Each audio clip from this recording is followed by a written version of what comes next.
Assalamualaikum warahmatullahi wabarakatuh. Waalaikumsalam Waalaikumsalam warahmatullahi warahmatullahi wabarakatuh.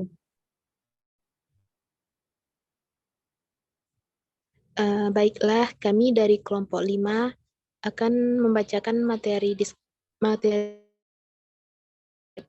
Sebelum itu,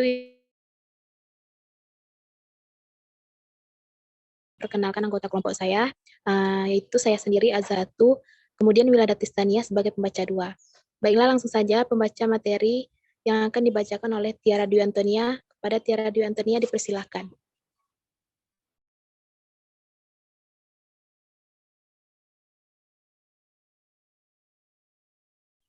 Baiklah, saya akan menjelaskan materi kami mengenai tentang entrepreneurship.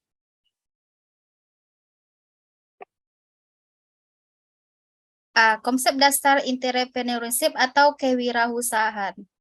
Konsep entrepreneur itu sendiri sebenarnya mulai diperkenalkan pada abad ke-18 di Prancis ketika seseorang ahli ekonominya yang bernama Francisca Artillon mengaitkan antara beban risiko yang harus ditanggung oleh pemerintah dengan para pengusaha menjalankan roda ekonomi.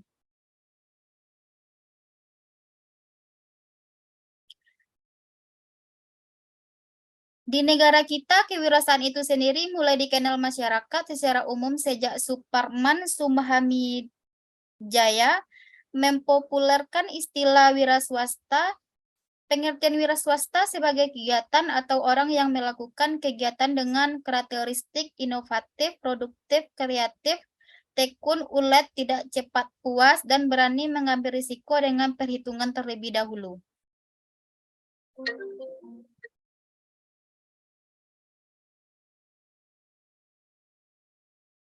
Makna terkandung pada konsep-konsep wirausaha tersebut adalah sepadan maknanya dengan kata entrepreneurship dalam bahasa Inggris. Istilah entrepreneur itu sendiri berasal dari bahasa Prancis yaitu entreprendre yang mengandung makna to undertake yang berarti mengejarkan atau berusaha melakukan suatu pekerjaan. Yang berarti bahwa seseorang wirausaha adalah seseorang yang berupaya untuk mengatur, mengelola, serta bersedia menanggung risiko dari suatu usaha.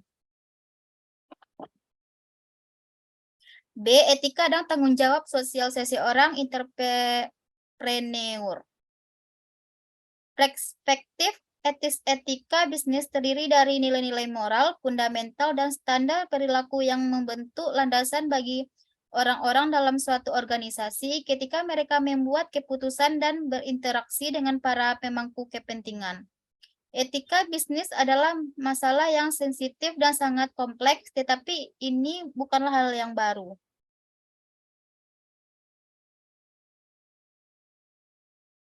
B. Etika dan tanggung jawab seseorang entrepreneur.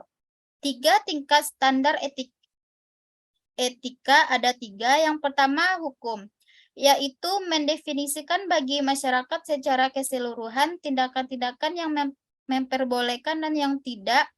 Hukum adalah tingkat standar etika yang paling sempit, hanya menetapkan standar perilaku minimum. Tindakan yang legal mematuhi hukum saja tidak cukup sebagai panduan untuk perilaku etis. Perilaku etis membutuhkan lebih banyak beberapa masalah ketika begitu sederhana dan satu dimensi sehingga hukum dapat berfungsi sebagai ujian untuk membuat keputusan. Yang kedua, kebijakan dan prosedur organisasi yang berfungsi sebagai pedoman khusus bagi orang-orang yang membuat keputusan sehari-hari. Kebijakan dan prosedur mencakup definisi standar etika yang lebih luas yang melampaui apa yang didefinisikan oleh hukum. 3. Sikap moral yang diambil karyawan ketika mereka menghadapi situasi yang tidak diatur oleh level 1 dan level 2 adalah definisi standar etika yang paling luas dan mendasar. Nilai-nilai yang dipelajari oleh orang sejak dini di rumah, dari pendidikan agama mereka, di komunitas tempat mereka dibesarkan, di sekolah, dan di tempat kerja merupakan bahan utama dan di tempat kerja merupakan bahan tingkat ini. Moralitas adalah yang membentuk karakter seorang menentu yang kuat dari perilaku moral adalah pelatihan. Sekian dari penjelasan saya kembalikan ke moderator. Baiklah, pembacaan materi selanjutnya akan dibacakan oleh Wiladatis Tania. Kepada Wiladatis Tania dipersilakan. Terima kasih kepada moderator. Baiklah, saya akan melanjutkan hasil presentasi saya. Yang C, insiden de entrepreneurial. Apa itu pola pikir teoris kewirausahaan? Pola pikir wirausaha adalah cara berpikir untuk memungkinkan kita untuk mengatasi tentang tegas dan menerima tanggung jawab atas hasil kita. Adalah kebutuhan konstan untuk meningkatkan keterampilan, belajar dari kesalahan, dan mengambil tindakan menerus atau ide-ide.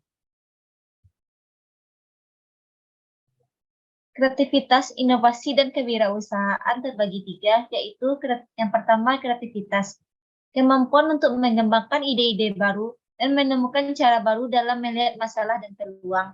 Yang kedua, inovasi, kemampuan unik menerapkan solusi kreatif untuk masalah, peluang, dan meningkatkan atau memperkaya kehidupan masyarakat. Yang ketiga, kreativitas, yaitu memikirkan hal-hal baru. Berpikir kreatif yaitu kreativitas dimulai di otak. Otak terbagi dua, yaitu otak kanan dan otak kiri. Otak kanan yaitu pemikiran yang tidak konvensional, tidak sistematis, dan tidak struktur. Otak kiri yaitu dibimbing oleh berpikir vertikal dan linear. Baiklah, itulah diskusi kami. Saya kembalikan kepada moderator. Baiklah, itulah penyampaian materi dari kelompok kami. Kalau ada salah dan janggalnya, kami mohon maaf. Kami tutupi saja dengan membaca Assalamualaikum warahmatullahi wabarakatuh. Waalaikumsalam warahmatullahi wabarakatuh. Break it down, bring it back, make it clap. I got 3 old thoughts, new